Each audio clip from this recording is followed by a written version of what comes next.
Magandang araw sa iyo, Sir Joseph, at sa lahat ng nakikinig sa channel mo. Tawagin niyo na lamang ako sa pangalang Daniel, kasalukuyang nakatira dito sa lalawigan ng Surigao. Hindi ko na lamang po sasabihin kung saan rito mismo ako naninirahan sa Surigao, at kung mamarapatin ay iibahin ko na lamang ang mga pangalan ng mga taong may sasama sa kwentong ito para na rin sa kanilang pribadong buhay. Nangyari ang karanasang ito dekada 80, at na mga panahong mangyari ang kwento kong ito ay ipinagbubuntis ng ate ko ang kanyang unang anak, na sa tingin ko'y nasa 3 o 4 na buwan pa lamang ang kanyang tiyan noon. Oo nga pala, tawagin na lamang po natin sa pangalang Maria ang kapatid ko. Isang araw, habang abala ko sa pagsasaayos ng mga bakuran, ay tinawag ako ng aking ama. Sandali akong natigil at lumapit sa kanya. "Bakit po, tay? May kailangan po ba kayo?" Tanong ko sa kanya na makalapit na ako. "Daniel anak, dito ka muna sa bahay. Huwag ka munang umalis. Sasamahan lang namin ang ate Marie mo na magpatingin sa klinika. Uuwi rin kami kaagad." "Sige po, tay. Ako na pong bahala rito." Noong papaalis na sila, ay biniro ko pa ang kapatid ko. Sinabihan ko siyang dalhan niya ako ng pasalubong mamaya pagka-uwi nila. "Sige, huwag kang mag-alala. Ako nang bahala sa merienda mo mamaya. Basta ayusin mo lang ng mabuti ang bakuran natin para hindi makapasok ang mga manok." Anya pa sa akin. Kung hindi niyo po kasi naitatanong, naiinis ang kapatid ko sa tuwing tinutukan ng mga pato at ng mga manok ang kanyang pananim sa bakuran namin. Kaya't ilang beses niya nang nagrereklamo na ayusin ko raw ang kanyang bakuran, upang sa ganon ay hindi makapasok ang mga alagang hayop ng mga kapitbahay. Nang makaalis na sila, bumalik na ako sa ginagawang trabaho.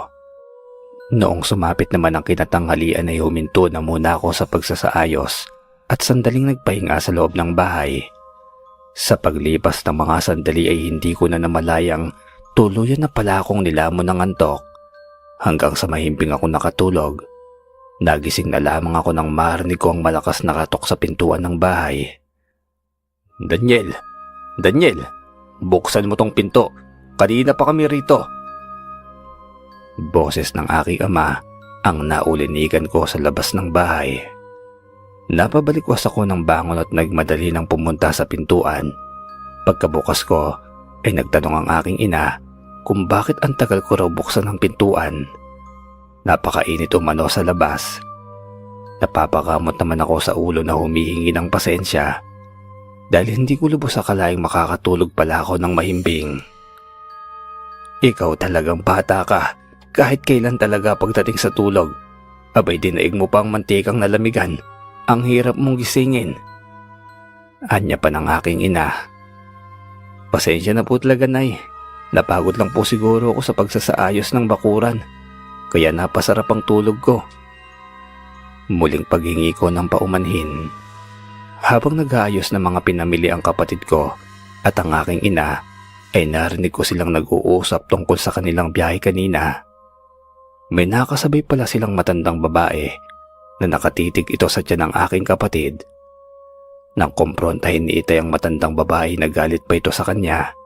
At sa loob ng sasakyan ay nagsagutan pa sila hanggang sa pumara ang matanda sa lugar na walang katao-tao at kabahayan. Noong pauwi na sila mula sa klinikang pinuntahan nila, ay muli silang napadaan sa parte kung saan bumaba ang matandang nakasagutan ni Itay. Malayo pa lamang ay kitang-kita nila ang figura ng matandang nakatayo ron, hanggang sa madaanan nga nila ito at nakita nilang matalim na nakatitig sa kanila ang matanda, na para bang hinihintay talaga sila nitong makadaang muli. Nakasunod lamang ang tingin nito hanggang sa makaliko ang sinasakyan nila sa kalsada. Nakaramdam ng pangamba ang kapatid ko dahil sa pangyayaring iyon. Kinagabihan, bigla na lamang may bumagsak sa aming bubong. Laking gulat naman namin sa kadahilan ng noong mga sandaling iyon ay patulog na kaming lahat. Maya-maya pa Narinig kong may nagbukas ng pintuan namin. Agad akong tumayo sa pagkakahiga at lumabas ng aking silid. Saktong naabutan ko si Itay na palabas ng aming bahay. Dala-dala ang itak naming bagong hasa lamang. Narinig ko siyang nagsisisigaw sa labas ng aming bahay, kaya sinundan ko siya kaagad at nakita kong nakatingin siya sa aming bubungan. Nang tignan ko'y wala naman akong nakita, subalit nagpatuloy pa rin si Itay sa pagsisigaw at tinagataga-taga nito ang aming itak sa bato. Dahilan upang magbungi-bungi ang talim nito. Mga kalahating oras din kaming sa labas ni Ama hanggang sa nainip na lamang kami at maganda paos nakakasigaw si Itay ay wala naman kaming nakikitang kung anong nilalang. Kaya naman pumasok na kami sa loob ng aming bahay. Ako naman ay bumalik na sa aking pagtulog. Kinabukasan, nang magising ako'y inutusan ako ni Itay na hasain ang kanyang itak na nagkabungi-bungi. Sinabi ko namang magkakape muna ako bago ko hasain ang itak niya. Pagtango lamang din naman ang naging tugon ng aking ama. Agad naman akong nagtimpla ng kape at nang matapos ay nagtungo na ako sa aming likod bahay upang maghasa na ng itak. Hindi pa man ako nakakapag-umpisa ng dinagdagan pa ni Itay ang mga itak na hasain ko. Hindi lamang yung nabungi niya kagabi. Napakamot naman ako sa ulo sa kadahilan ng parang may digmaan kaming pinaghahandaan. Pero syempre, dahil utos ng aking amay hindi ko nagawang magreklamo. Nang matapos ko ang inuutos ni Ama, ay nagpaalam na akong dadayo sa kabilang baryo upang makipaglaro ng basketball. Kasama ang aking mga pinsan na doon din nakatira sa baryo na aking pinaglalaruan. Agad naman akong pinayagan at pinaalalahan ng huwag magpapagabi sa pag-uwi. Nang makarating ako'y nakita kong marami ang naglalaro, kaya naisip namin ng mga pinsa ko na huwag na lamang kaming maglaro dahil puro matatanda ang kalaban. Kaya naman nagpasya na lamang akong umuwi na lamang sa aming bahay. Nang makarating ako'y may napansin akong isang matanda na nakatayo sa may puno ng niyog. Medyo malayo sa bahay namin yung matanda, pero yung matanda'y nakatingin naman mismo sa aming bahay. Nakakailang minuto na ako nakatingin sa kanya at talagang nakatitig lamang siya sa bahay namin na para bang nagmamasid. Kaya naman nilapitan ko yun at kinausap. "Magandang umaga ho." Pagbungad ko sa matanda at halatang nagulat ito. Magandang umaga rin, iho." "Ano ho ang sadya nyo dito? At bakit nakatingin po kayo sa bahay namin? May kailangan po ba kayo?" Wala. Napadaan lamang ako rito." Sagot naman sa akin ng matanda. At bigla na lamang itong umalis na para bang nagmamadali. Sinubukan ko pa itong sundan pero nang lumiko ito sa may malaking puno, ay bigla na lamang itong nawala na parang bula. Nakakapagtaka dahil iyon lamang ang unang beses na makita ko ang matandang yon. Bumalik na lamang ako sa aming bahay at nang makapasok ako, ay hinanap ko kaagad si Itay. Pero sinabi ni Inay na umalis at nagtungo ito sa bukid para manguha ng mga panggatong. Kaya naman hinintay ko na lamang itong makauwi. Nang makarating si Itay sa aming bahay, ay sinabi ko sa kanya ang nakita ko. Nagulat naman siya at pinagsabihan ako na wag basta-basta makikipag-usap at kapag may makita akong kahinahinala na matanda, ay sabihin ko raw kaagad sa kanya. Nang sumapit ang kinahaponan ay lumabas na ako ng bahay upang magpahangin. Nang mapalingon ako sa gilid ng aming bahay, ay nakita ko ulit ang matandang babae na nakatayo malapit sa aming bakod. Kaya agad akong bumalik sa loob ng aming bahay at lumapit ako sa aking ama. Sinabi ko na naman sa kanya kung ano yung akin nakita. Lumabas kaagad si Itay dala-dala ang kanyang itak habang ako'y nakasunod naman sa kanya at nakita kong hindi ito nagdalawang isip na puntahan ng matanda. Inakala ko pantatagain ito ni Itay kaya tumakbo kaagad ako upang pumagitna sa dalawa at awatin siya. Nakita kong bakas ang galit sa mukha ni Itay na kinausap ang matanda at pinagsabihan ng masasakit na salita. Hindi naman sumasagot ang matanda. Tanging matatalim na titig lamang ang ipinupukol nito sa amin. Nang binantaan na ito ni Itay na papaslangin, kapag nakita pa ulit na malapit sa aming bahay. Kitang-kita ko ang mata ng matanda na nanlilisik at nanginginig ang bibig na para bang nais nitong magsalita sa sobrang galit, ngunit walang lumalabas ni isang kataga sa bibig niya. Hanggang sa tumalikod na lamang ang matanda at umalis. Inaya ko nang bumalik si Itay sa aming bahay upang kumalma ito. Nang makapasok na kami, agad naman akong inabutan ni Inay ng isang basong tubig at ibinigay ko kay Itay, nang sa ganoon ay huminahon na ito. Doon ko napag-alamang iyon umano ang matandang babae na nakaalita nila sa loob ng sasakyan. Hindi nila akalaing masusundan sila nito hanggang sa bahay namin. Nang dumidilim na ang kapaligiran, ay unti-unti na kaming nakakarinig ng huni ng isang ibon. Noong una'y hinayaan lamang ni Itay iyon, hanggang sa bigla na lamang may bumagsak sa aming bubungan. Napatayo itong aking ama at galit na naman. At nagsisisigaw na naman ito dahil yung bumagsak sa bubungan namin ay tiyak na hindi iyon pusa, sa kadahilan ng nayuyupi ang bawat naaapakan nitong yero. Pinakiramdaman namin ang buong paligid at sa pagkakataong yon ay naramdaman namin na nasa gilid na ng bahay namin ang kung anong nilalang. Bigla na lamang rin kaming nakarinig ng isang hagok ng baboy. Agad ko namang kinuha ang garapon ng asin at isinaboy sa bawat ditikitan ng baboy sa labas ng aming bahay. Maya-maya pa nang makita ni Itay na pilit binubutas ng baboy ang aming dingding, ay bigla niya itong tinusok ng kanina niya panghawak-hawak na itak. Hindi naman tinatamaan yung baboy sa labas ng aming bahay. Hanggang sa sumapit na ang madaling araw ay hindi pa rin umaalis ang baboy. At talagang nagpupumilit talaga itong makapasok sa loob ng aming bahay, habang kami naman ay hindi na nakatulog dahil sa takot. Nagbabantay kami sa aming buntis na kapatid. Nang sumikat na ang araw ay saka pa lamang nawala ang malaking baboy. Saka pa lamang din kami nakalabas ng bahay. Kahit umagang-umagay tumawag kagad si Itay ng albularyo upang ipatingin si ate para tiyakin ang kaligtasan ng pamangkin ko na nasa loob pa ng sinapupunan nito. Maya-maya nakabalik na rin kaagad si Itay at may kasama itong albularyo. Agad naman itong nilapitan ng aking kapatid upang suruin. Mabuti na lamang at wala namang nangyaring masama sa kanyang dinadala. Bago umalis ang albularyo, binigyan pa nito ng habak na pangontra para sa aswang ang kapatid ko. Subalit ayon sa albularyo, ay panandalian lamang iyon, sa kadahilan ng natutunaw yon. Kapag may malapit na aswang o nilalang sa kapatid ko, sinubukan naman ni Itay na humingi dito ng pangmatagalang habak.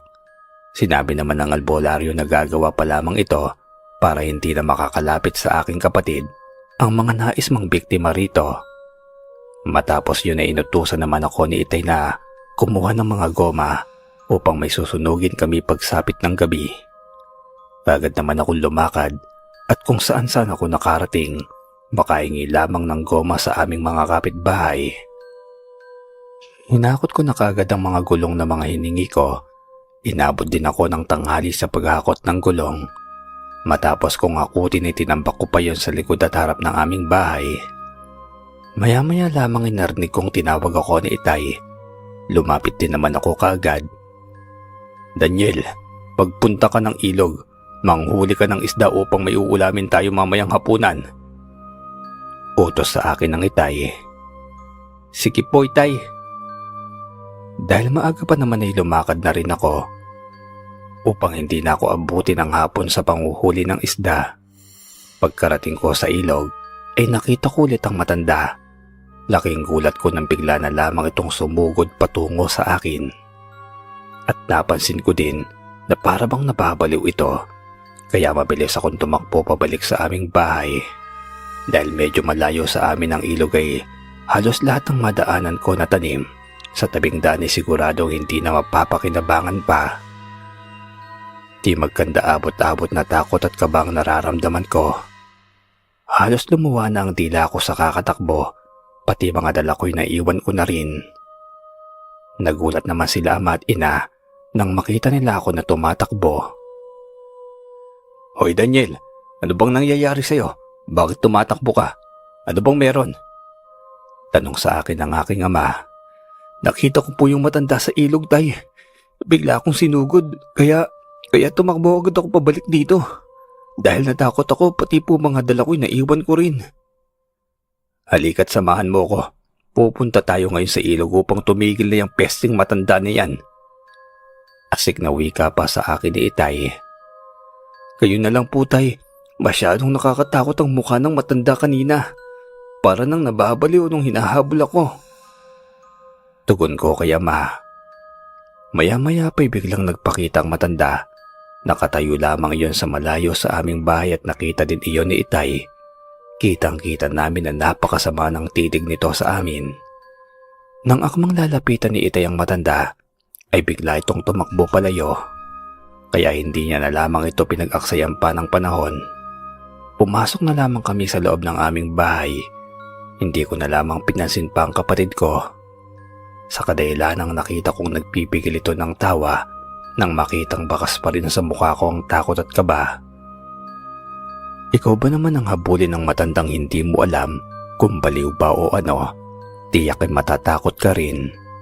Pumasok na lamang ako sa kwarto ko at nagbihis dahil yung suot kong damit ay basang-basa ng pawis.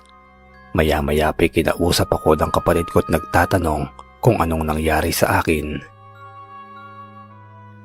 Hinabol ng matanda sa ilog kanina. Hindi ko naman alam kung anong kasalanan ko doon. Bigla na lang ako sinugod kaya napatakbo ako. Yung matanda na yun? Yun ba yung nakita mo nung nakaraan? Tanong sa akin ng ate. Oo ate, at sa tingin ko, yun din yung aswang kagabi na nagpupumilit makapasok dito sa bahay natin. Hindi naman nakaimik ang kapatid ko sa sinabi ko. Matapos yun ay natulog na lamang ako sa kwarto ko. Nang magising ako'y 6:00 na ng gabi, sigurado ako madaling araw na ulit ako makakatulog nito. Matapos naming maghapunan ay nahiga na sila Itay at Inay. Itong kapatid kong babae naman ay doon na nila pinatulog sa gitna nila. Ako naman ay bumalik na sa aking silid. Dahil hindi ako makatulog ay nakiramdam ako sa buong paligid. At habang lumalalim ang gabi, ay wala akong nararamdamang dumalapag sa aming bubungan. Nakatulog ako bandang 3:00 na ng madaling araw. Nang magising ako ay tanghali na. Agad akong bumangon at paglabas ko ng silid ay walang katao-tao sa aming bahay. Kumain na lamang ako pagkatapos kong kumain ay nakasalubong ko si Itay noong papalabas na ako sa aming bahay. Daniel, huwag kang aalis at may lakad tayo ngayon. Uwi ka sa akin ni Itay. Saan po tayo pupunta, Tay? Pupunta tayo doon sa lola mo. May kukunin lang tayo. Maya-maya pinagaya na si Itay na umalis na kami. Dahil aabutin kami ng gabi sa daan. Malayo-layo kasi ang bahay ng lola ko mula sa amin. Habang naglalakad kami nagkwento si Itay ukol sa kanyang nakaraan patungkol sa aswang. Daniel, alam mo ba na may kapatid pa ako na lalaki? Ngayon ko lang nasabi sa iyo to kasi masyadong brutal lang nangyari sa Tio Rowel mo nun. Bakit po, Tay? Anong nangyari sa kanya, Tay? Noong 12 taong gulang pa lamang ang iyong Tio Rowel, ay 10 taong gulang naman ako. Magkasama kami noon sa bundok at inabot kami ng gabi sa daan. Habang pauwi kami, may nakasalubong kaming matanda. Noong una hindi namin yung pinansin dahil gabi na at nagmamadali na rin kami makarating sa bahay. Nang malapit na kami sa matanda, ay nagulat kami dahil bigla na lamang itong naging isang malaking aso. Ikinagulat namin ang tiyo mo yon at bigla na lamang kami nung sinugod. Dahil hindi kami nakagalaw ay natamaan kaming dalawa at mas lalong napuruhan ang tiyo mo. Walang awang pinagbabalibag at hindi pa nakontento. Pinagkakagat pa hanggang sa mawalan na talaga ng buhay ang tiyo mo. Wala man lamang akong nagawa. Noong nalaman ng lolo mo ang nangyari, muntik na ako mapatay. Dahil hindi ko man lang naipagtanggol ang Tio Rowel mo nun. Kaya ganoon na lamang kung manginig ang katawan ko kasi bumabalik ang nakaraan ko at ayaw kong matulad ang isa sa inyo sa nangyari sa Tio Rowel mo.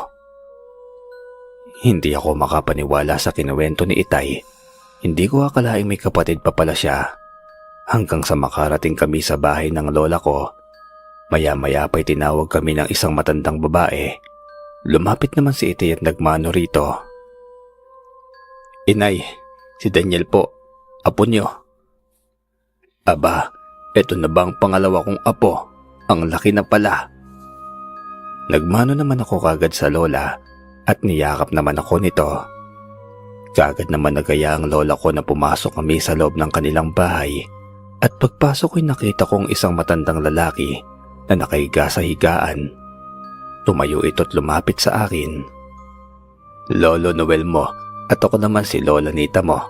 Mula nung ipinagbuntis ka ng iyong inay, ngayon lamang ulit kayo nakabalik rito ng iyong ama sa bahay." Anya pa ni Lola Nita. Batid kong mga lola at lola ko sila. Iyon pa lamang ang unang pagkakataong nakita ko sila. Kagad naman ako nagmano kay Lolo Noel at sandali pa'y nagpaalam na ako na mag-iikot lamang sa paligid, sa kadahilanang hindi ako sanay na makisali sa usapan ng matatanda at alam kong seryoso ang pag-uusapan nila Itay. Sa pag-iikot ko sa paligid ay napansin ko sa labas ng bahay nila na maraming mga bakas na hindi ko malaman kung ano ang sanhi ng bakas na yon. Para bang pinagkakalmot ang mga pader sa paligid ng kanilang bahay. Nang matapos kong malibot ang buong lugar ay pumalik na ako sa loob ng bahay nila Lola. Naabutan ko silang nag-uusap, kaya naupo na lamang ako sa hindi kalayuan sa kanila hanggang sa nakita kong nagagalit na ang Lolo Noel kay Itay. Habang nakikita ko silang nag-uusap ay nagulat ako dahil bigla na lamang hinampas ni Lolo Noel si Itay sa kanyang balikat. Dahil nakita kong halos hindi na sila nagkaayos sa pag-uusap, ay nagpresenta na si Lola na magtungo na muna kami ni Itay sa gulayan dahil mamimitas kami ng mga pang-ulam sa aming bahay. Matapos naming mamitas ay nagpaalam na si Itay na umuwi na kami sa aming bahay. Inalok naman kami ni Lola na kumain muna bago umalis sa kadahilanang malayo-layo pang lalakarin namin at baka magutom umano kami. Subalit rin itong tinanggihan ni Itay. Habang pauwi kami, inabot na kami ng hapon sa daan at sa paglalakad namin ay unti-unti nang kinakain ng dilim ang buong kapaligiran. Binilisan na namin ang paglalakad pauwi ng aming bahay. Makalipas ang ilang oras ng paglalakad ay nakasalubong namin ang matanda na humabol sa akin. Kagad namang hinarang ni Itay ang matanda. Napansin kong tila ba malangis ang buong katawan ng matanda. Kitang-kita ang langis sa katawan nun dahil sa flashlight na dala namin. Napansin ko pang biglang napatras si Itay at nang tignan ko ang matanda, yung mata niya ay laking gulat ko sa kadahilanang pulang-pula yon, nanlilisik at para bang luluwa na yon. Agad namang hinugot ni Itay ang itak sa kanyang daladala. Ilang sandali pa'y nagtaka ako dahil biglang umatras ang matanda papalayo sa amin at nang sundan ito ni Itay ay nakita namin bigla na lamang may lumabas pa na isang matandang lalaki. Sa parte kung saan tumakbo ang matandang babae, kitang-kita kong nakahubot-hubad ang matandang lalaking yon. Patong-patong nakaba at takot ang bumabalot sa buong katawan ko. Lalo na nang makita ko marahang tumapa sa lupa ang matandang lalaki na nakahubad. Rinig na rinig namin ni Itay ang nakakapangilabot at nakakapanindig balahibong angil nito. Habang titig na titig sa amin ni Itay, habang ang matandang babae naman ay malaki pang pagkakangising nakatitig sa amin ni Itay na para bang inaasahan talaga nito ang pagdaan namin ni Itay doon. Narinig kong pinagmumura ni Itay ang dalawa at nagsabi ito ng aswang. Nang sabihin iyon ni Itay, mas lalong sumikto ang kabang nararamdaman ko ng mga sandaling yon. Pakiwari ko'y sasabog na ang ulo ko sa kaba. "Daniel, dito ka lang sa likod ko. Huwag na huwag kang aalis kahit anong mangyayari." "Opo, Tay." Tugon ko kahit nanginginig na ang mga tuhod ko. Walang ano-ano'y bigla na lamang sumugod si Itay sa dalawa, kaya naiwan ako bahagya at napatakbo na lamang ako patungo kay Itay. Muntik pa akong matamaan ng itak. Mabuti na lamang at napayuko naman ako nang makita ko ang itak na patungo sa akin. Iwinasiwas ni Itay ang itak niya dahilan para mapatakbo ako palayo sa kanya. Nang makita ko ni Itay na tumatakbo palayo, ay sinundan niya pala ako kaagad. Naramdaman ko na lamang na biglang may humatak sa akin at hinila ako patakbo sa daan, patungo sa bahay ng lolo at lola ko. Nang makarating kami sa bahay nila lolo at lola, ay nakita pala kami ni lola na may kinakalaban, kaya pala bigla na lamang binuksan ni lola ang pintuan.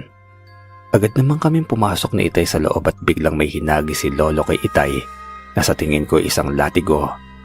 Muling bumalik si Itay sa labas ng bahay at ako naman ay sumilip sa pintuan. Nakita ko ang dalawang naglalakihang aso habang si Itay naman ay nakatayo lamang sa tapat ng pintuan.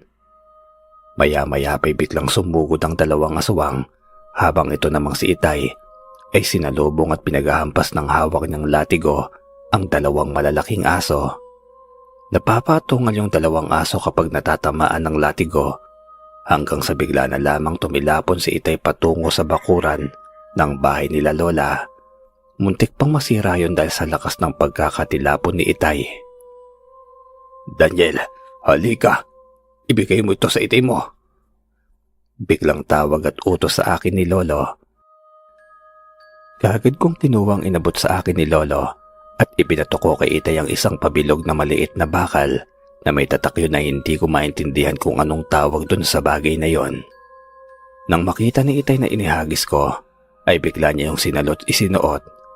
Habang dahan-dahang tumayo si Itay ay bigla na lamang itong sumugod sa mga aswang at para bang napakalakas nito dahil bigla na lamang nitong pinagsasapak ang mga aso.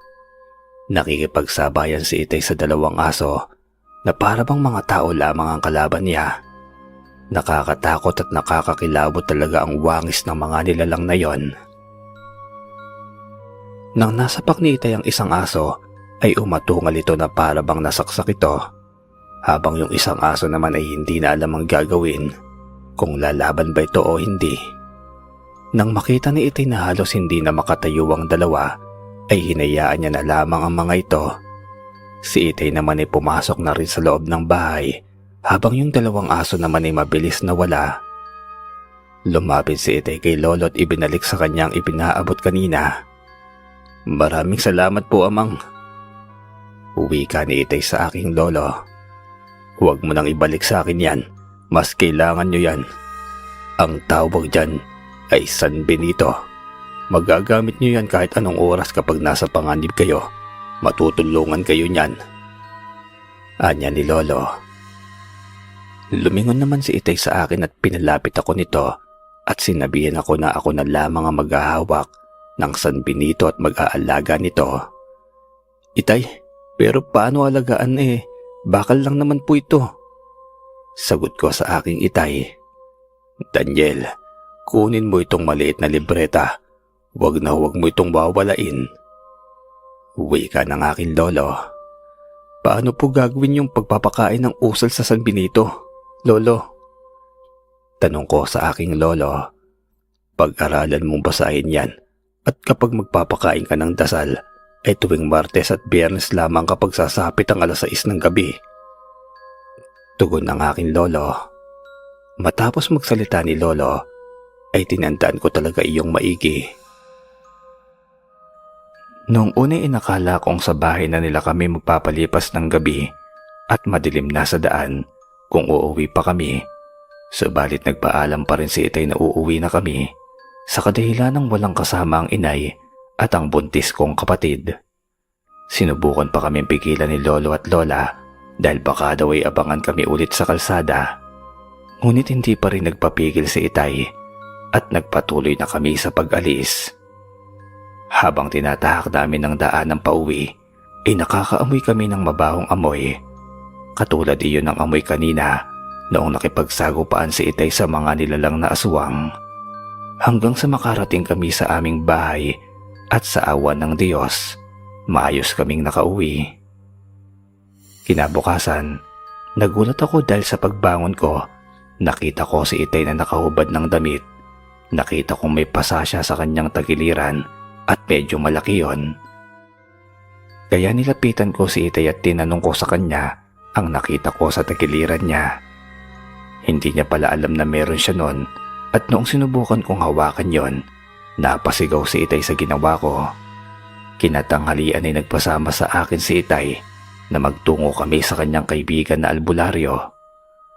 Habang patungo sa bahay ng kaibigan ni Itay na albularyo, ay nakikita kong unti-unting nahihirapan si Itay. Nang makarating nga kami, agad kaming inuna ni Mang Lito. "Pare, kumusta? Anong atin at naparito kayo ng anak mo?" Tanong ng kaibigan ni Itay. "Kahapon noong pauwi kami sa bahay ay tinambangan kami ng 2 aswang. Sinugod kami kagabi. Baka akala siguro ng mga pesting yun na tatakbuhan ko sila. Yun nga lang tinamaan ako at hindi ko alam na malubha pala ito." Natatawang sagot ni Itay sa kanyang kaibigang albularyo. "Patingin nga." Kagad namang naghubad ng damit si Itay at nang makita ni Mang Lito ang pasa sa tagiliran ni Itay, ay nagsabi naman ang albularyo na aabutin ng kalahating oras ang gamutan. Kagad namang pinahiga si Itay sa upuan upang matapalan ng dahon ng pasa sa tagiliran ni Itay. Medyo tumagal-tagal din ang gamutan. Matapos ay kagad na rin kaming umuwi sa aming bahay. Nang makarating kami, nakita namin si Inay na naghihintay sa amin sa labas ng bahay. "Saan ba kayo galing at hindi man lamang kayo nagpaalam? Alam niyo bang delikado? Baka nasa paligid lang yung aswang." Nag-aalalang tanong at wika sa amin ng aking inay. Hinintay kong sumagot si Itay sa tanong nito, pero tinapik lamang ako. Sinyalis na ayaw niyang malaman ang nangyari sa amin kagabi at ayaw rin niyang ipaalam kung saan kami galing. Kaya ako na lamang sumagot at nag-isip ng dahilan. Ayaw kasi ni Itay na dumagdag pa kami sa iisipin ni Inay. "Doon lang po sa kabilang baryo, Nay. May tinignan lang po kami ni Itay doon na pwedeng pagkakitaan ng pera." Palusot ko pa. Nang makapasok na kami sa loob ng aming bahay, ay doon lamang naalala ni Itay na may pinagawa pala siya kay Mang Lito na pangontra para sa aking kapatid na buntis. Kaya inutusan ako na bumalik sa bahay ni Mang Lito.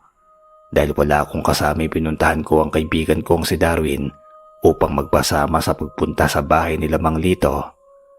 Nang makarating ako sa tapat ng bahay nila Darwin, ay nakita ako ng kaibigan ko at bigla itong sumulpot sa likuran ko.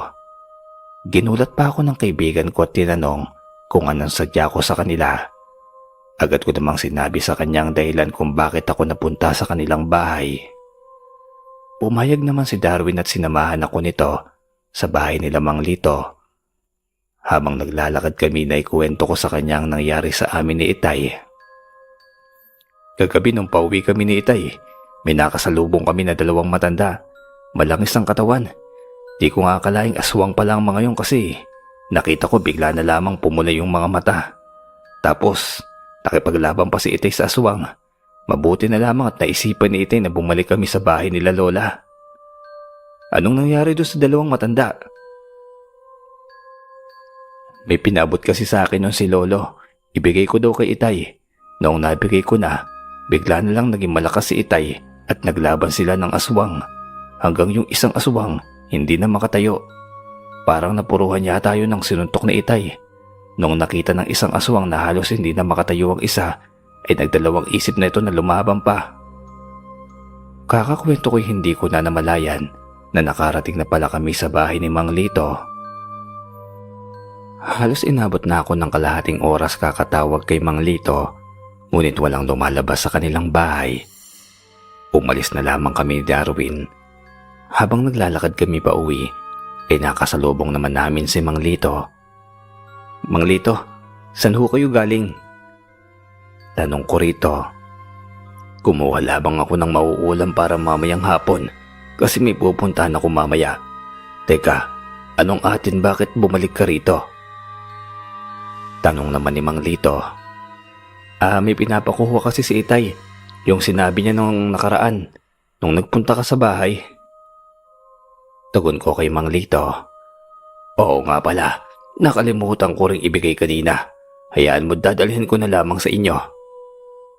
"Sige ho, mauna na ho kami, Mang Lito." Agad na kami naglakad ni Darwin pa uwi. Nang mapadaan kami sa kanilang bahay, ay humiwalay ito sa paglalakad sa akin. Daniel, mauna na muna ako Mamaya na lang ulit. Sige Darwin, salamat sa pagsama sa akin kila Mang Lito Ako naman ay nagpatuloy na sa aking paglalakad pauwi sa aming bahay. Nang makarating na ako'y nakita ko si Itay na naghihintay sa aking pagdating. Daniel, anong sabi ni Paring Lito sa pinapasabi ko? Itay, siya na lang daw po magdadala rito sa atin. Ganun ba? Sige, pumasok ka na para makapagtanghalian ka na. Sige po tay, nagugutom na rin po ako Pagkatapos kong kumain ay nagpaalam na ako kay Itay kung pwede ba ako magpunta ng bukid upang manguha ng mga prutas na pwedeng makain. Pinayagan naman ako nito. Kagad ako nagtungo sa bahay nila Darwin upang ayain ang kaibigan ko na sumama sa aking umakyat ng bukid. Nang makarating ako sa bahay nila Darwin, ay kagad ko itong tinawag. Oh, bakit Daniel? Kakauwi mo lang nandito ka na agad? Patawang tanong sa akin ni Darwin. May gagawin ka ba ngayong tanghali? Wala naman. Bakit? Tara, sama ka, punta tayo sa bukid namin. Maraming makukuhang prutas doon. Sige, tara. Para naman meron din kami makakain na prutas dito. Agad na nga kaming umalis ni Darwin at nagtungo na nga kami sa bukid. Habang nasa daan kami, nagtingin-tingin na kami ng mga prutas na makukuha. Sa paglalakad namin ni Darwin, ay nakita namin ang isang bahay kubo at sa paligid nito ay may nakita kaming isang puno ng lansones. Maraming bunga yon at marami din ang hinog. Kaya kagad kami lumapit ni Darwin sa bahay upang magpaalam na manghingi ng mga lansones. Tawag kami ng tawag ni Darwin sa may-ari pero walang lumalabas na tao sa bahay. Kaya nag-usap kami ni Darwin. Daniel, tara kumuha na lang tayo. Mukhang wala namang tao sa bahay na yan Uwi ka ni Darwin. Naku Darwin, baka pagalitan tayo ng may-ari kapag inabutan tayo na kumukuha ng walang paalam. Huwag kang matakot. Hindi yan, ako bahala. Kagad na umakyat si Darwin sa puno ng lansones habang ako naman ay naiwan sa ibaba. Hindi na ako umakyat. Hinintay ko na lamang si Darwin sa ibaba. Hinulugan niya na rin ako ng mga hinog na bunga. Maya-maya pinagulat ako dahil biglang may nagsalita sa likuran ko. Bahagya pa ako napektad sa gulat. Nang lumingon ako, ay laking gulat ko dahil nakita ko ang matandang lalaki na nakasagupa ni Itay noong nagdaang gabi. Tiyak akong siyang matandang yon, sa kadahilan ng kahit na madilim ng gabing yon, ay kitang-kita ko ang mukha nitong dumupa sa lupa. Hindi ako pwedeng magkamali. Agad kong sinigawan si Darwin na bumaba na. Maya-maya pa'y nakita ko si Darwin na lumundag sa tabi ko. Sinubukan ko pang magsalita pero biglang tumakbo si Darwin, kaya napatakbo na rin ako pasunod sa kanya. Habang tumatakbo kami, lumilingon-lingon ako sa likuran at nakikita kong hinahabol din kami ng matandang lalaki. Halos maabutan na kami ni Darwin sa bilis tumakbo nito. Sa tingin ko'y nasa 70 na ang edad nito, pero sa bilis nitong tumakbo'y tila ba wala pang 50 ang edad niya. Kaya kabadong-kabado ako habang tumatakbo at baka maabutan niya ako. Sa isang kurap lamang ng aking mga mata, ay biglang sumikdo ang dibdib ko nang makita kong ang matandang lalaki na humahabol sa amin ay bigla na lamang naging napakalaking kulay itim na aso. Hindi ko mawari kung saan iyon nagmula o paanong naging aso na humahabol sa amin. Paglingon ko sa harapan ko'y wala na si Darwin na para bang bula na lamang na nawala bigla, kaya binaliwala ko na lamang ang isiping yon at mas binilisan ko na lamang ang takbo ko dahil baka sakali maabutan ko makita ko pa si Darwin. Hanggang sa natatanong ko na ang baryo namin, sinubukan ko pang lingunin ang matanda sa likuran ko pero hindi ko na ito nakita pa. Maya-maya biglang may tumawag sa akin at nang makita ko'y si Darwin pala yon, tawa pa ito ng tawa. Oh, anong nangyari Daniel? Bakit ang tagal mo naman? Tawang-tawang tanong pa ni Darwin sa akin. Langya ka, ang bilis mong mawala, kala ko na paano ka na Paano kasi? Nakita ko ang bilis tumakbo ng matanda kanina, kaya binilisan ko na rin yung takbo. Ang akala ko nakasunod ka pa sa akin kaya hindi na ako lumingon pa sa likod. Naiwan na pala kita. Patawa-tawa pang wika nito. Natatawa na rin ako, Sir Joseph, dahil marami-rami natin kami nakuha ni Darwin pero wala man lamang siyang nadala kahit isa. Kaya binalak namin ni Darwin na bumalik kami kinabukasan. Umuwi na lamang muna kami ni Darwin dahil may plano na rin kami. Kinagabihan noong patulog na kami, bigla na namang may bumagsak sa bubungan namin. Nagpaikot-ikot pa yun hanggang sa maramdaman kong tumigil yon kung saan natutulog ang buntis kong kapatid. Kagad akong tumayo upang magtungo sa tinutulugan nila Inay at Itay. Paglabas ko ng pintuan ay nakita ko si Itay na nakaupo at nakatingala habang hawak-hawak ang ginamit ni Itay noong nakaraan na para bang latigo. Maya-maya pa'y lumabas si Itay habang daladala ang latigo. Susundan ko pa sana kaso pinigilan ako ni Inay dahil wala silang kasama sa loob kapag lumabas pa ako. Nakikiramdam na lamang kami kung ano mangyayari sa labas. Ilang minuto lamang yung makalipas at nakarinig na nga kami ng isang atungal na parang pusa. Hanggang sa narinig namin si Itay, galit na galit ang boses nito na parang meron iyong pinagpapapalo sa labas ng aming bahay. Maya-maya pa'y pumasok na si Itay at nakita ko na puro dugo ang hawak nitong latigo at pagod na pagod ito. Itay, ano yung narinig namin sa labas kanina? Tanong ng kapatid ko. Hindi naman sumagot si Itay at kinuha lamang niya ang asin sa kusina saka lumabas muli. Maya-maya pa'y nakarinig kami ng parang ulan sa labas ng aming bahay dahilan upang sumilip ako sa butas ng bintana at nakita ko si Itay na sinasabuyan ng asin ang bubungan namin. Matapos iyong gawin ni Itay ay muli na itong pumasok at sinabihan kaming magpahinga. Nagtataka man kami sa mga nangyari at nais naming malaman iyon ay minabuti na lamang naming magpahinga na muna. Bumalik na ako sa aking silid upang matulog na. Kinabukasan ng magising ako ay naabutan ko pa sila na nagkakape.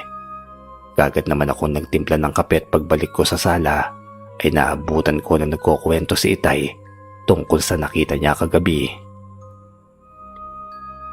Napakalaking pusa umano ang nakita niya kagabi dahil medyo mababa lamang ang bubungan namin ay hinambalos na kaagad ni Itay ng latigo ang nilalang. Nang matamaan iyon ay halos mangingisay iyon sa sakit at bumagsak na sa lupa.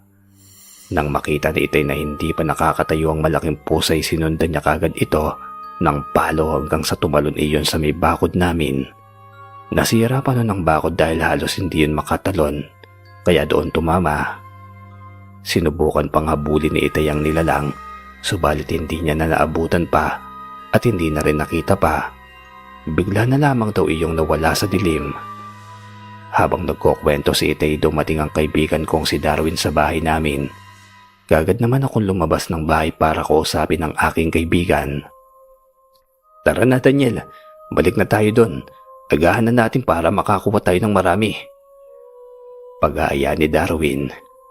Mamaya na, masyado pang maaga ngayon. Baka nandun pa yung may-ari at baka malinti ka na naman tayong dalawa. Sige, tambay na lamang muna ako rito para hindi ka na pumunta sa amin. Nang sumapit ang 9:00 ay umalis na kami ni Darwin. Habang papalapit kami sa bahay ng matanda, pinagmasdan muna namin ang buong paligid. Hanggang sa makarating kami ay hindi namin nakita ang matanda sa loob ng bahay. Dahan-dahan na kaming lumapit ni Darwin at nang mapansin namin na walang tao sa loob, ay mabilis kaming umakyat sa puno ng lansones. Dala-dala ang supot ng plastik na paglalagyan namin ng bunga. Ewan ko ba kung bakit pa ako bumalik roon ng araw na yon, gayong alam ko naman na hindi normal na tao ang naninirahan sa kubong malapit sa puno ng lansones. Siguro'y dala ng kabataan at pagiging pasaway, hindi ko walintana ang takot na baka habulin na naman kaming buli ng aswang. Maya-maya nakita namin ni Darwin ang matanda na may daladalang sako at napansin namin na may laman yon na parang karne ang sakong yon. Dahil kitang-kita yon sa sako, ay may mapupulang likido pa yung tumutulong mula ron. Hindi naman kami gumalaw ni Darwin sa puno para hindi kami mapansin. Ilang sandali pa'y lumingon ang matanda sa inakyatan namin ni Darwin na puno. Mabuti na lamang at nandoon kami sa malagong dahon, kaya hindi kami nakita ng matanda. Nagpalinga-linga pa ang matanda sa paligid bago pumasok sa loob ng bahay niya na tila sinisigurado nitong walang tao sa labas. Nang makapasok na ang matanda't pakiramdam namin ay abala na ito sa loob ng kanyang bahay, mabilis na kaming bumaba ni Darwin sa puno ng lansones. Ngunit bago pa man kami makababay, sa kasabaang palad, maling sanga ng puno ang natapakan ni Darwin. Nakaapak ito ng marupok na sanga, kung kaya naman bumagsak siya pababa at nagsanghi iyon ng ingay. Mabuti na lamang at hindi gaano kataas ang binagsakan niya. Halong pag-aalala at natatawang nararamdaman ko ng mga sandaling yon dahil nakatuwad si Darwin nang bumagsak ito sa lupa. "Ayos ka lamang ba, Darwin? Bilisan mo na. Baka lumabas yung matanda." Uwi ka ako at hindi nga ako nagkamali dahil narinig namin ni Darwin na sumigaw ang matanda at nang lingunin ko ang bahay ay nakita kong nakalabas ang ulo ng matanda sa bintana habang nakatingin sa amin. Nanlilisik ang mga mata nitong pinagmumura kami. Dahil sa kabang nararamdaman ay mabilis na hinila ko si Darwin patayo at tumakbo palayo sa lugar na yon. Mabilis din namang lumabas ang matanda at galit na galit ito na hinabol kaming dalawa. Halos maubos na ang nakuha namin ni Darwin dahil nagkakandalaglagan na sa daan kakatakbo. Hindi ko alam kung matatakot ba ako o matatawa sa kadahilanang nagsisigaw si Darwin habang tumatakbo. Nasa unahan niya kasi ako at konting bilis pa'y maiiwan ko na siya. Nang malapit na kami sa bahay, ay nakasunod pa rin ang matanda. Ngunit nang ilang di pa na lamang ang layo namin ay bigla na lamang itong tumigil sa paghabol at tumitig lamang ito sa amin ni Darwin ng napakasama. Ilang sandali pa'y bigla na lamang nawala ang matanda, kaya hinayaan na lamang namin ang matanda at pinaghatian na lamang namin ang natirang bunga na nakuha namin. Nang makita ni Itay na may kinakain kaming lansones ni Darwin, ay nagtanong si Itay kung saan namin nakuha ang lansones. Hindi kagad kami nakasagot ni Darwin sa tanong ni Itay. Nagpakiramdaman pa kaming dalawa ng kaibigan ko kung sino ang sasagot. Dahil wala pa rin sumasagot sa aming dalawa ni Darwin ay naggalit si Itay. Nagtaas na ito ng boses sa aming dalawa, kaya sinabi ko na kagad ang totoo bago pa ako abutin kay Itay. Itay, dun sa malapit sa bukid natin, ang dami kasing bunga kaya kumuha kami ni Darwin." "Nagpaalam ba kayo bago kumuha sa may-ari?" tanong ni Itay. "Hindi po kasi kumuha kami, wala yung may-ari dun eh." Kitang-kita ko sa mukha ni Itay na galit na ito sa akin. Kaya minabuti kong pauwiin na si Darwin dahil kung hindi ay baka pati ang kaibigan ko'y aabutin din sa galit ni Itay. Agad namang umalis si Darwin habang ako naman ay pumasok na sa loob ng aming bahay. Habang nasa loob kami ng bahay ay sinesermonan ako ni Itay dahil yung kinuhanan pala namin ng lansones ay bantog na aswang sa aming baryo. Sinabihan pa ako ni Itay na bumalik kami doon at humingi ng tawad sa may-ari ng lansones. Kinabahan ako sa sinabi ni Itay dahil hindi ko alam na bantog na aswang pala ang matanda na yon. Natatakot kasi ako. Baka hindi na kami makauwi ni Darwin kapag bumalik kami ron. Sinabi ko naman kay Itay na natatakot ako sa kadahilanang naabutan kami nito na nangunguwat sa katunayan ay hinabol pa kami ng matanda.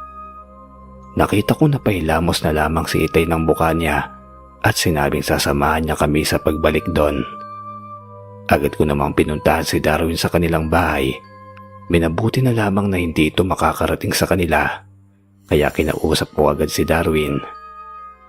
Halos ayaw pa nitong pumayag sa sinabi ko, ngunit nung malaman niya na bantog na aswang ang matandang may-ari ng lansones, ay hindi ito nagdalawang isip na sumama sa akin pabalik sa bahay. Nang nakabalik na ako sa aming bahay kasama si Darwin, agad namang nagaya si Itay na lumakad na kami. Habang naglalakad kami patungo sa bahay ng matanda, ay kinakabahan ako habang papalapit kami sa bahay ng matanda. Iika-ika pa si Darwin sa paglalakad at iniinda ang tama nang bumagsak siya. Kahit na kinakabahan ako't nagagawa pa rin ni Darwin na magbiro at magpatawa, pero sa tuwing sinisipat kami ng tingin ni Itay ay pigil ang pagtawa namin. Daniel, kunin mo ito at isuot mo. Ikaw naman Darwin, dito ka lang sa likod ko. Huwag na huwag kang aalis kapag nando na tayo. Naiintindihan mo?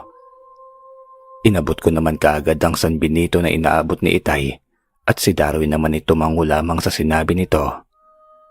Maya-maya pinakasalubong namin si Mang Lito.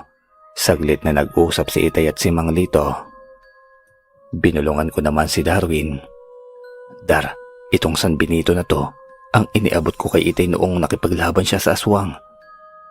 Hindi makapaniwala si Darwin sa sinabi ko, kaya naman pinakita ko rin sa kanya. Hinawak-hawakan pa yun ni Darwin at nagulat kami dahil bigla na lamang kaming pinagalitan ni Mang Lito. Darwin, huwag mong basta-basta hawakan yan. Ikaw naman Daniel, huwag mong basta-basta yan ipapahawak kahit kanino man. Seryosong wika ni Mang Lito. Hindi naman ako nakasagot sa sinabi ni Mang Lito. Ilang sandali pa'y nagaya na si Itay na magpatuloy kami sa paglalakad. Sumama na rin sa amin si Mang Lito hanggang sa makarating kami sa bahay ng matanda. Lumapit si Itay sa bahay at kumatok habang kami naman ay nakatayo. Medyo malayo sa bahay ng matanda. Habang nakatingin kami sa bahay ay nakita namin na may nagbukas ng pinto at nakita namin ang matandang lalaking butot balat na lamang ang dala ng katandaan.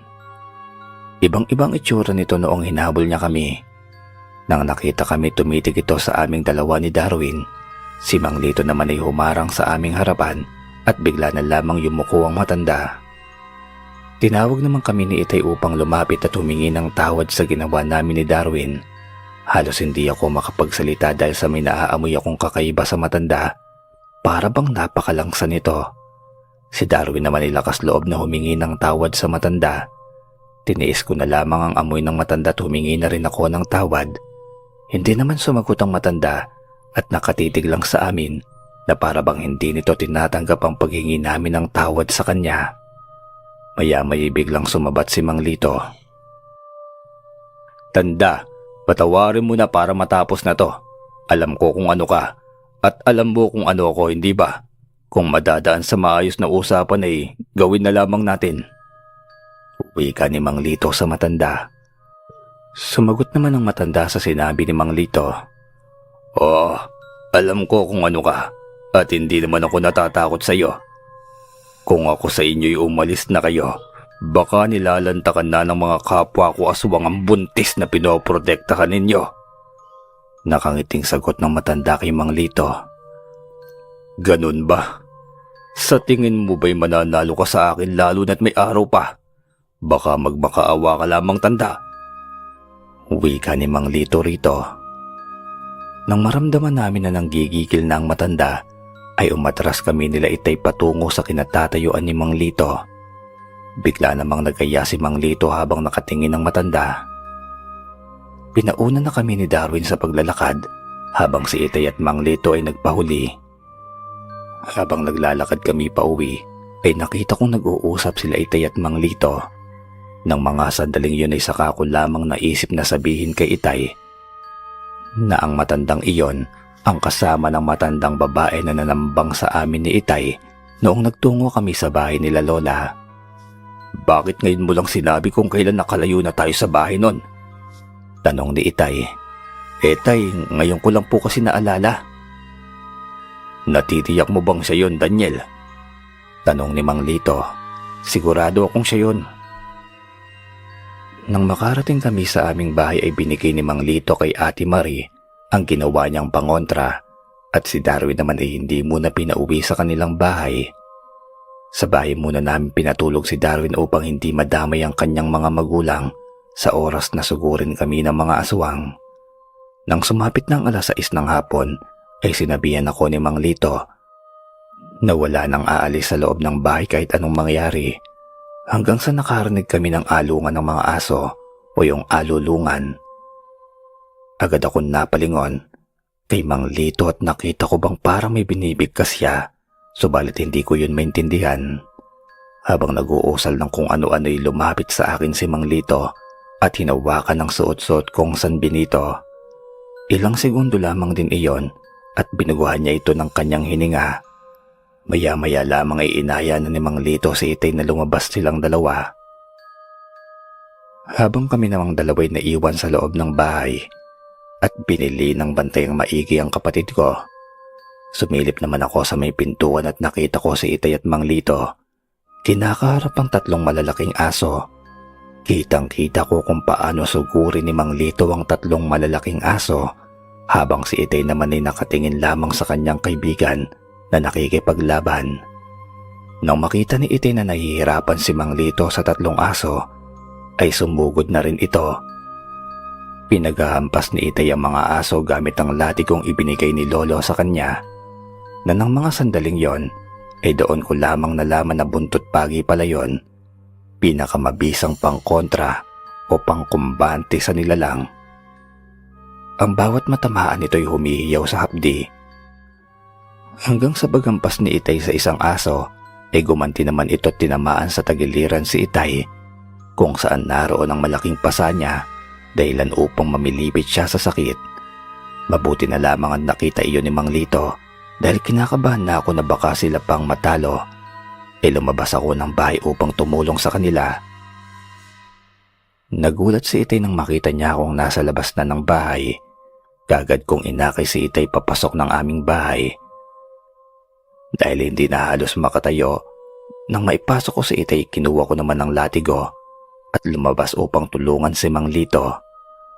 Paglabas ko ng bahay, nakita kong pinapaikutan si Mang Lito ng 3 malalaking aso. Nakalabas ang matutulis nitong mga ngipin at animoy, mga asong nauulol dahil sa walang humpay na pagtulo ng kanilang malalapot na mga laway. Dahil hindi nakaharap ang aso sa akin ay dahan-dahan akong lumapit, sabay hampas ng latigo sa likuran ng aso. Napatalon ito sa gulat at umangil na tumakbo papalayo. Si Mang Lito naman ay kaagad sinugod ang 2 aso. Hindi na namin pinaporma ang mga aso hanggang sa hindi na alam ng mga ito ang gagawin. Kung susugod pa ba o hindi na. Dahil nakakalamang na kami ni Mang Lito sa laban, wala nang patumpik-tumpik pa ng hawakan ni Mang Lito ang isang aso, ay sinigurado nito na hindi na ito makakawala pa at mawawala na ito ng buhay. Agad-agad binigyan ng isa pa sa sikmura ni Mang Lito ang isang aso. Kagad na nangisay ang aso. Nanginig ang katawan nun hanggang sa mawalan na ng buhay. Ako naman ay nakatingin lamang sa 2 aso at naghihintay na baka biglang may subugod. Damang-dama ko ang takot at kaba nun. Ngunit tila ba yun ay mas lalong nagpalakas ng loob ko para makipaglaban sa mga nilalang na aswang. Nakatingin lamang iyon sa amin habang nag-aangil. Yung isang aso naman na nawalan ng buhay ay unti-unting nagbago ang itsura. At nakita ko ng mukha na yon, yung matanda na nakita kong nakatayo sa may puno ng niyog ng nagdaang araw. Hindi lamang pala iisa o 2 matandang aswang ang nais bumiktima sa kapatid ko, kundi 3 sila, at sa tingin ko'y may iba pa. Nang akamang kami naman ni Mang Lito ang susugod sa 2 aso, ay nagtatakbo na lamang ang mga ito, pasuot sa madilim at masukal na bahagi ng lugar namin. Siguro'y natakot ng mga yon sa ginawa ni Mang Lito sa kanilang kasamahan. Nang tumingin ako sa bahay namin ay nakita ko si Itay sa may pintuan habang nakahawak sa kanyang tagiliran. Inaabangan kami at mukhang nabalian yata siya dahil halos hindi maituwid ni Itay ang kanyang pagkakatayo. Nang makita ni Mang Lito ang kalagayan ni Itay, ay binitawan nito ang hawak-hawak niyang aswang at nilapitan si Itay upang alalayan. Sinuri ni Mang Lito ang kanyang tagiliran at nakita na nangingitim na, kaya nagaya na si Mang Lito na pumasok na kami sa loob ng bahay nang sa ganoon ay malapatan niya ng lunas si Itay.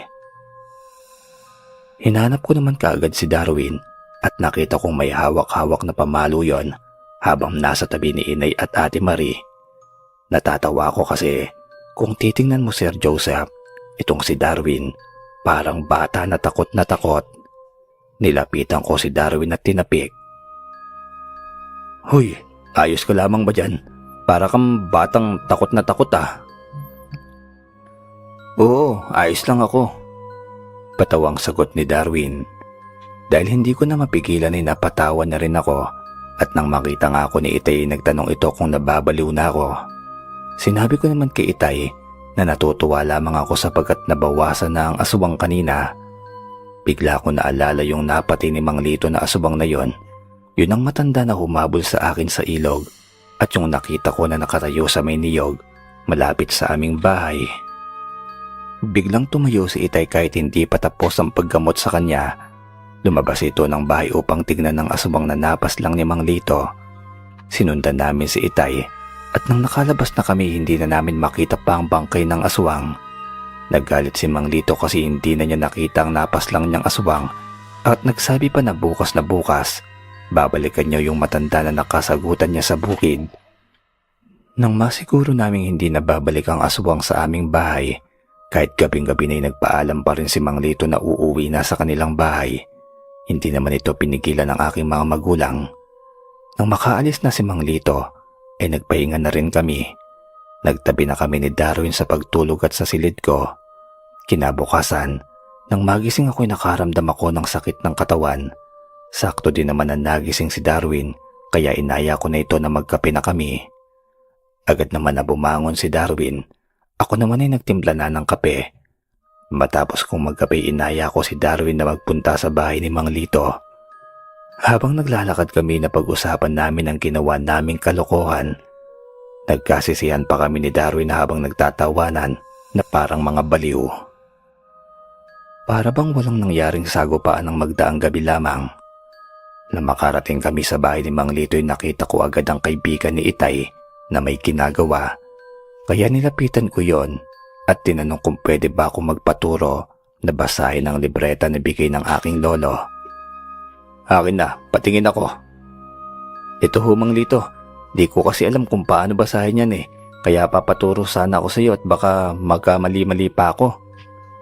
Kung wala kang gagawin ngayong araw, tumambay ka na dito sa bahay ko para maituro ko sa iyo kung paano basahin. Pero magpaalam ka muna sa mga magulang mo para alam nila kung nasaan ka. Nang hindi rin sila mag-alala sa iyo. Agad naman akong umuwi habang si Darwin ay napag-iwanan sa bahay nila Mang Lito. Binilisan ko na lamang ang paglalakad upang makabalik na rin ako kaagad. Nang makarating ako sa aming bahay ay agad kong pinuntahan si Inay at Itay para magpaalam sa kanila. Nang makita ko si Itay, kinakabahan pa ako at baka pagalitan lamang ako sa gusto kong gawin. Ngunit nang magpaalam ako'y hinayaan lamang ako ni Itay sa gusto ko, kaya bumalik na agad ako sa bahay nila Mang Lito. Habang naglalakad ako'y napalingon ako sa likod. May nakita akong matanda na mabilis na naglalakad na nakasunod sa akin. Tumakbo na kaagad ako bago pa ako maabutan ng matanda hanggang sa makarating na ako sa bahay ni Mang Lito. Pasigaw kong tinawag si Mang Lito. Nang makita kong pawis na pawis ay agad na lumaban si Mang Lito. Upang salubungin ang matandang humahabol sa akin. Nang makita ng matanda na sasalubungin siya ni Mang Lito'y mabilis itong lumiko papasok sa niyugan. Sinubukan pang habulin ni Mang Lito ang matanda pero mabilis itong nawala kaya minabuti na lamang na bumalik sa loob ng bahay niya. Nang makapagpahinga na ako'y inumpisahan na ni Mang Lito ang pagturo sa akin kung paano ang tamang pagbigkas at pag-uusal ng mga dasal na nakasulat sa libreta. Habang si Darwin naman ay tamang kinig lamang sa amin. Di rin naglaon ay maging si Darwin ay tinuruan na rin ni Mang Lito. Tumagal din ang ilang buwan ang pagsasanay ko sa usal dahil hindi ko agad na isa sa ulo ang mga tinuturo ni Mang Lito sa akin.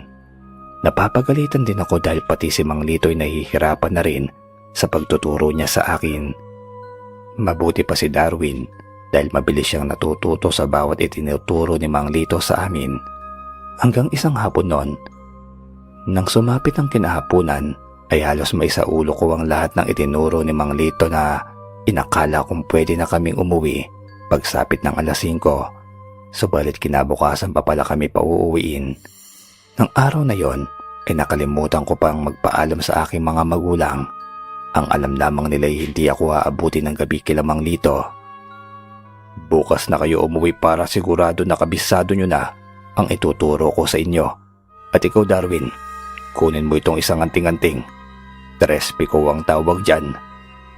Ingatan mo yan at lahat ng itinuro ko sa inyo kanina ay wag na wag nyong kalilimutan dahil lahat ng yun ay magagamit nyo sa laban na kaharapin yung dalawa. Uwi ka ni Mang Lito. Kaya naman napakamot na lamang ako sa aking ulo. Isinaulo na namin ang lahat-lahat hanggang sa matapos ang pagtuturo ni Mang Lito sa amin. Alam ko na kung ano ang mangyayari sa akin pag-uwi. Siguradong masesermonan ako pagkarating ko sa aming bahay at hindi nga ako nagkamali. Nang makauwi na nga ako sa aming bahay, ay tinanong ako ni Itay kung saan ako nanggaling at bakit ngayon lamang ako umuwi sa amin. Kamuntikan pa ako mapagbuhatan ng kamay, mabuti na lamang talaga't dumating si Mang Lito. Ipinaliwanag naman ni Mang Lito ang lahat kay Itay. Ngunit nang malaman nitong hindi ako nakapagpaalam dahil nakalimutan ko'y nasermonan niya rin ako. Daniel, pasensya ka na. Nag-aalala lamang kami ni inay mo. Gabi ka pa kasi namin hinihintay na umuwi dito sa bahay. Uwi ka sa akin ni Itay. Ayos lang po tay. Naiintindihan ko po kayo kung bakit nagalit kayo sa akin. Pasensya na po tay. Nay, hindi na po mauulit. Sagot ko kay Itay. Maya-maya pa'y tinawag na ako ni Mang Lito at kinausap ako. Sumama na rin si Itay upang malaman niya ang pag-uusapan namin ni Mang Lito. Daniel, sumama ka sa akin mamaya. Tatapusin na natin ang mga asubang na nais mang biktima sa kapatid mo. Ilang buwan na rin ang nakakalipas sa tiyak kong pinaghahandaan nilang muling pagsalakay rito. Alam ko nagpalakas lang sila. Matanda na ako kaya kailangan ko na ng makakasama sa laban. Isama mo na rin si Darwin para may katulong tayo. Alam kong hindi lang dadalawa makakalaban natin ngayon Daniel. Kaya ihanda mo ang sarili mo. Mahabang wika sa akin ni Mang Lito. Nakaramdam naman ako ng kaba dahil ilang buwan na ring walang nanggagambala sa kapatid ko. Ngunit kahit ganun pa man ay hindi kami nagpakampante. Napatingin naman ako kay Itay at naghintay kung ano ang magiging reaksyon niya. Mababakas naman sa mukha ni Itay na malaki ang tiwala niya sa kanyang kaibigan. Na hindi ako nito pababayaan. Kaya hindi na lamang ito umiimik sa sinabi ni Mang Lito sa akin. Kailan ho tayo pupunta dun sa bahay ng matanda, Mang Lito? Tanong ko sa kaibigan ng aking ama. Hindi tayo pupunta ron. Alam ko kung saan namamalagi ang mga kauri nila. Kaya yun ang ubusin natin mamayang gabi para mawala na sila dito bago pa makapaminsala ng mga tao sa lugar natin. Tugon sa akin ni Mang Lito. Sige ho Mang Lito, lalo na buntis pa ang ate Mariko baka mapag-interesan pa nila. Ang lakas ng loob mo ngayon na. Baka mamayang gabi mawala yan kapag makakaharap mo na sila. Tawang-tawang wika pa sa akin ni Mang Lito. Hindi naman ako nakatagon sa mga sinabi ni Mang Lito at tanging pagkamot na lamang ng ulo ang nagawa ko. Matapos iyon ay nagpaalam na rin si Mang Lito na uuwi na muna kami sa kanilang bahay.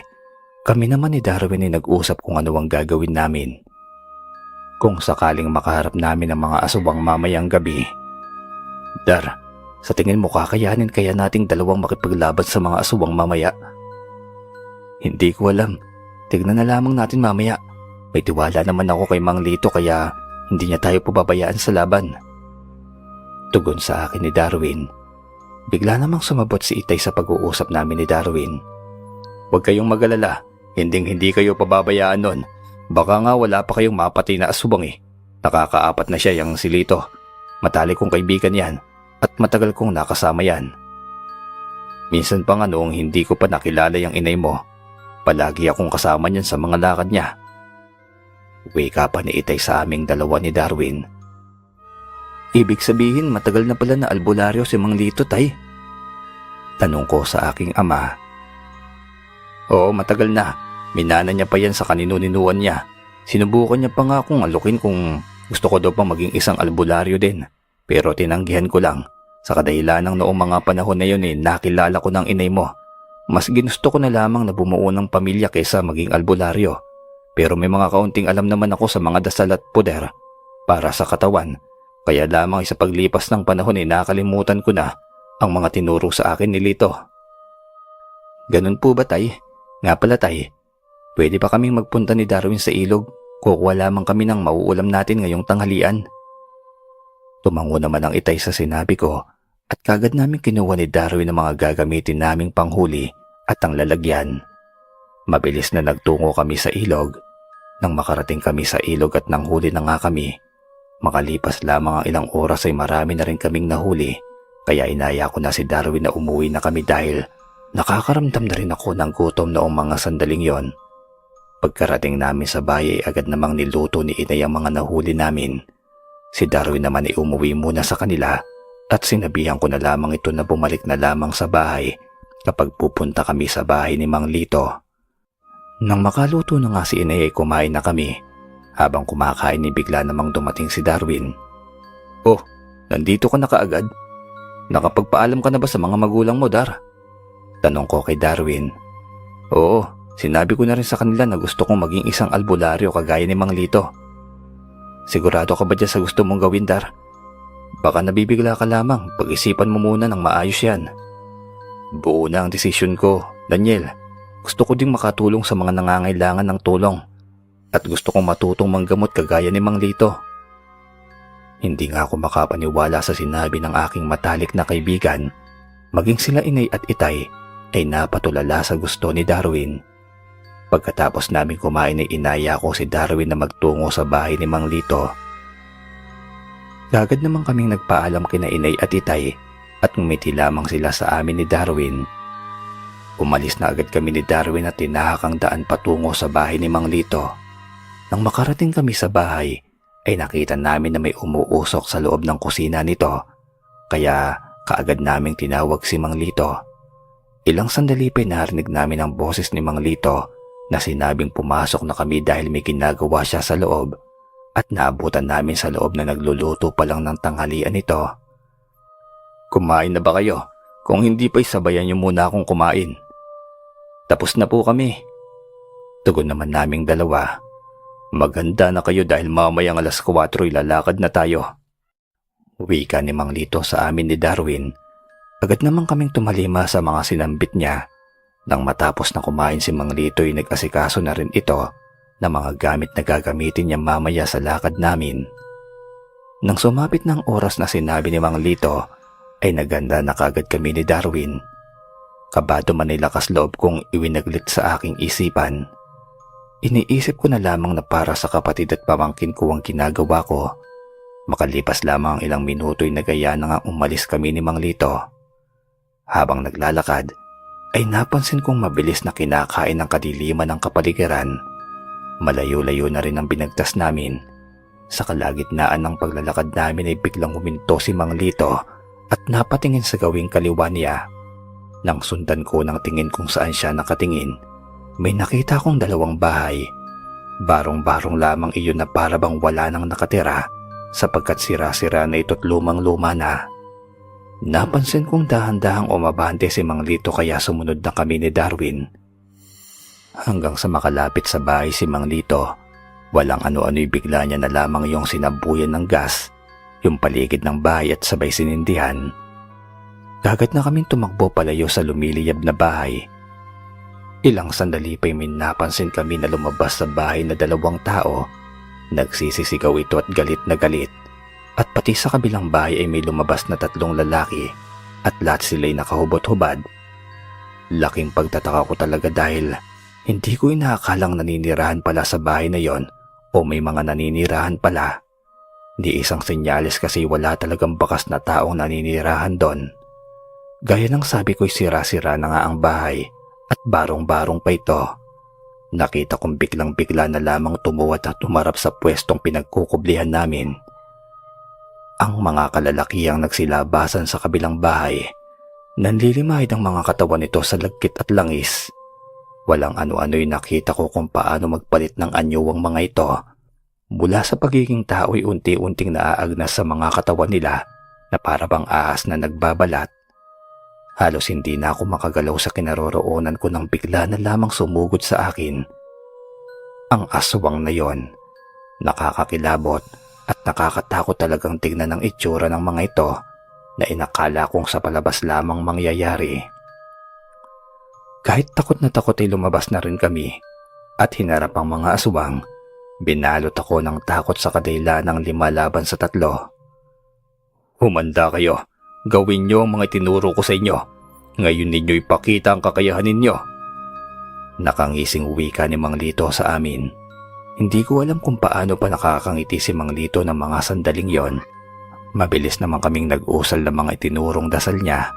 Pagkalapit sa amin ng mga nilalang, ay mabilis nila kaming pinaikutan hanggang sabay-sabay na sumugod sa amin ang 5 aswang.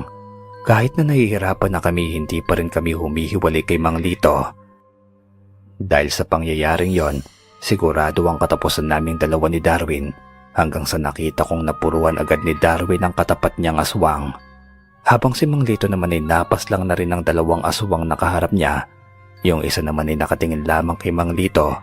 Yung kalaban naman namin ni Darwin ay mabilis ding tumayo at sumugod. Mabuti na lamang at nakailag ako, samantalang si Darwin naman ay napupuruhan na rin. Nakita ko na wakwak ang balat niya sa braso, dala ng mahahabang kuko ng aswang. Mabuti na lamang at manipis lamang na balat ang natuklap, pero medyo malaki din ang sugat na natamo ni Darwin. Mabilis kong nilapitan ang kaibigan ko upang maagapan. Dahan-dahan namang lumapit si Mang Lito sa kinaroroonan namin ni Darwin, nang sa ganoon ay hindi kami malapitan ng aswang. Matapos kong matalian ng tela ang sugat ni Darwin, si Mang Lito naman ang tinamaan ng aswang. Mabuti na lamang at hindi malubha ang natamo niya, kaya nakalaban pa rin ito. Hindi ko alam kung ano ang gagawin at uunahin ko. Pakiramdam ko rin, nalulukuban na ako ng takot at kaba, lalo na nang maisip kung baka iyon na ang huling gabi namin sa mundo. Damang-dama ko ang bilis ng pagkabog ng dibdib ko, samantalang si Darwin naman ay nagpupumilit pa rin na lumabang muli. Kahit hirap na itong tumayo sa kanyang sugat, kaya hinayaan ko na lamang din naman ito, kasi kung iintindihin ko pa si Darwin ay baka matalo lamang kami ng mga nilalang. Nang sumugod ulit si Darwin, ay nakita ko ang pagsugap sa kanya ng aswang, dahilan para tumilapon ulit siya.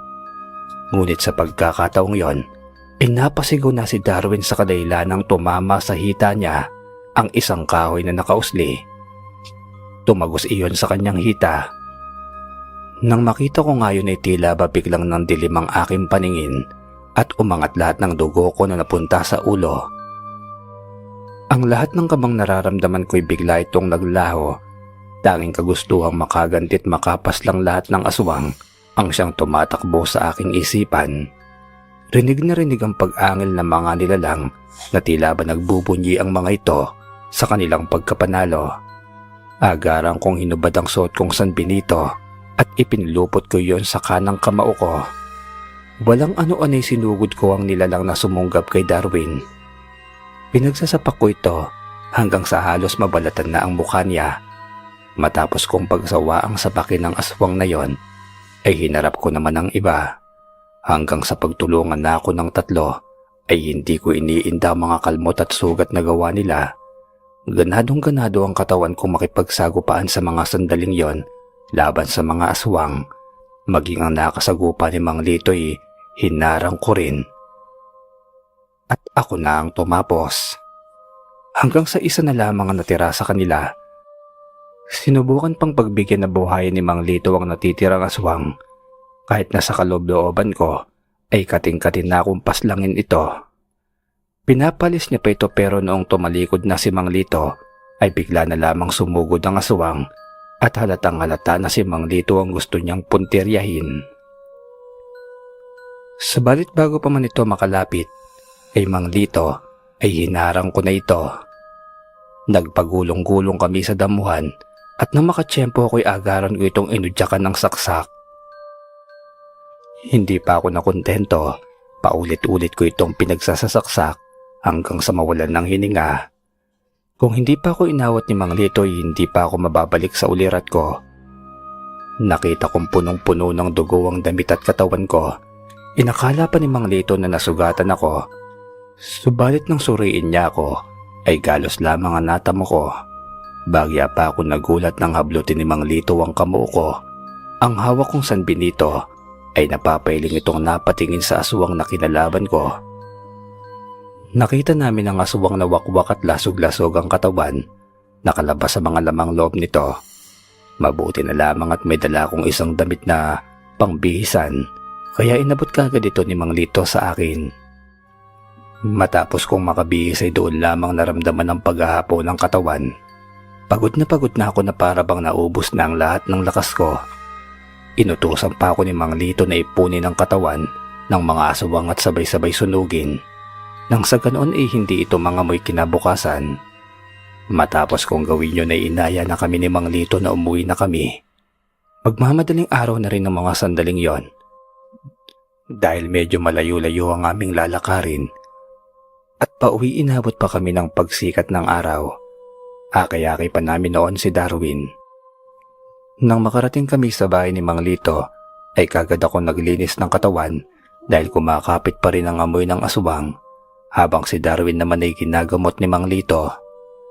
Pagkatapos kong maglinis ng katawan ay nagpaalam na ako kay Mang Lito na uuwi na muna sa aming bahay.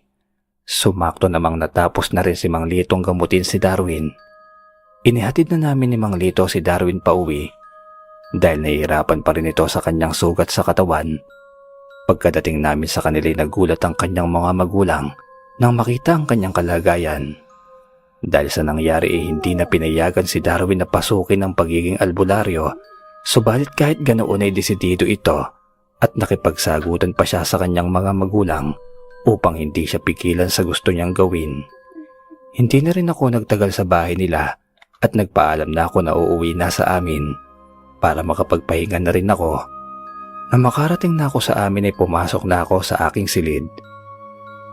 Napahinga na lamang ako ng malalim habang iniisip ang mga nangyari sa amin hanggang sa hindi ko na namalayang nakatulog na pala ako.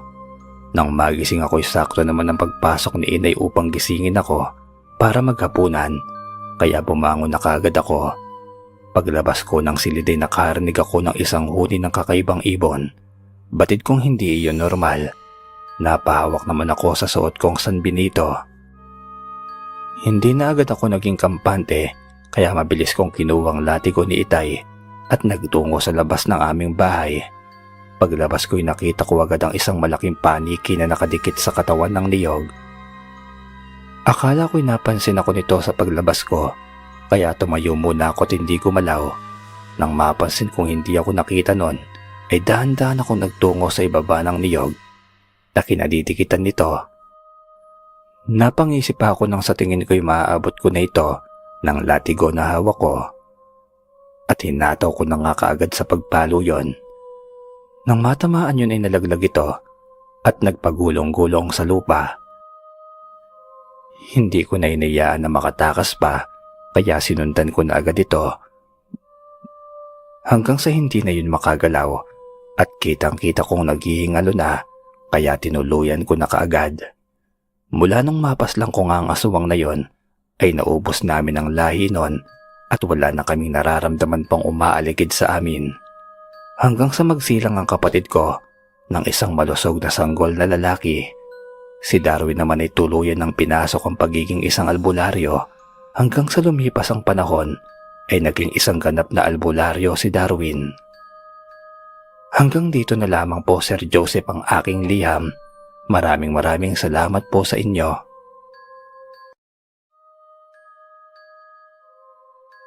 Maganda.